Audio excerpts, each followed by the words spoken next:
Hi friends, welcome to my channel Vani's vlogs. అందరూ ఎలా ఉన్నారండి? అందరూ బాగుండాలి, అందులో మనం ఉండాలి. ఇవాళ రెసిపీ చుక్కకూర వెల్లుల్లి కారం అండి. హెల్త్కి హెల్తీ, టేస్ట్కి టేస్టీ బాగుంటుందండి. అది ఎలా చేయాలో చూపిస్తాను చూడండి. ముందుగా చుక్కకూరని సాల్ట్ వాటర్లో వేసి బాగా 2-3 సార్లు వాష్ చేసి పక్కన పెట్టుకోవాలండి, సన్నగా కట్ చేసి.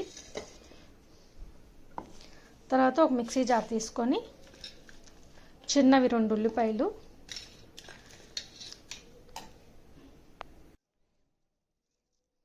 ఇదిగోండి ఒక 15 దాకా వెల్లుల్లిపాయలు,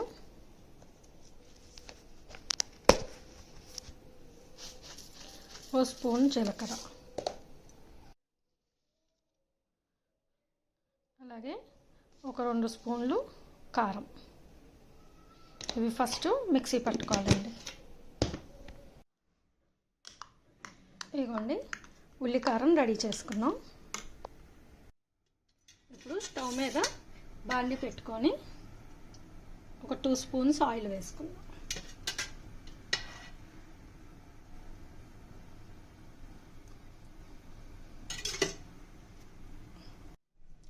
ఇదిగోండి ఆయిల్ వేడెక్కింది. పచ్చెనగపప్పు,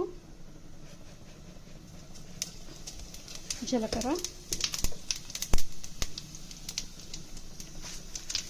శనగపప్పు, ఆవాలు, అలాగే 4 వెల్లుల్లిపాయలు ఉన్ని అలా కొట్టి వేసుకుందాం. కొంచెం కరివేపాకు. తాలింపు వేగింది కదండి, మనం మిక్సీ చేసి ఉంచుకున్న ఉల్లి కారం కూడా వేసుకుందాం.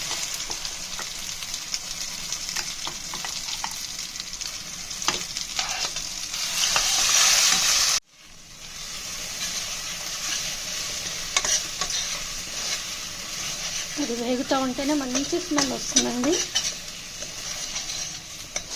5 మినిట్స్ ఇలాగా ఫ్రై చేసుకుందాం. టేస్ట్ సరిపడా సాల్ట్, కొంచెం పసుపు వేసి ఆ పచ్చి వాసన పోయే వరకు కొంచెం సేపు ఫ్రై చేద్దాం. ఒక 5 మినిట్స్. ఇది ఫ్రై అయిందండి. ఇప్పుడు మనం కట్ చేసి పెట్టుకున్న చుక్కకూరను వేసేసుకుందాం.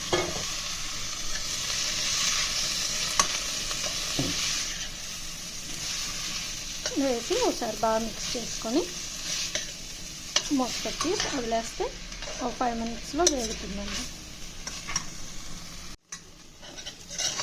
ఇదిగోండి ఆకుకూర వేసాం కదా, చూసారా మెత్తగా మ్యాష్ అయిపోయింది. ఇలా కొంచెం ఒక 5 మినిట్స్ వేగనిద్దాం. మన చుక్కకూర వెల్లుల్లి కారం రెడీ అయిపోయిందండి. ఈ స్టీల్ కళాయిల్లో వండుతూ ఉంటే దగ్గర లేకపోతే ఒక్క నిమిషం మాడుతూ ఉంటుంది. వేరే బౌల్లోకి తీసేస్తాను. అయిపోయిందండి, కర్రీ రెడీ అండి. పాలకూర వెల్లుల్లి కారం రెడీ అండి. టేస్ట్ చేయండి. పాలకూర వెల్లుల్లి కారం రెడీ అండి. టేస్ట్ బాగుందండి. మీరు కూడా ట్రై చేయండి, టేస్ట్ చేయండి, నాకు కమెంట్ చేయండి, లైక్ చేయండి, షేర్ చేయండి, నా ఛానల్ని సబ్స్క్రైబ్ చేయండి. Thank you friends.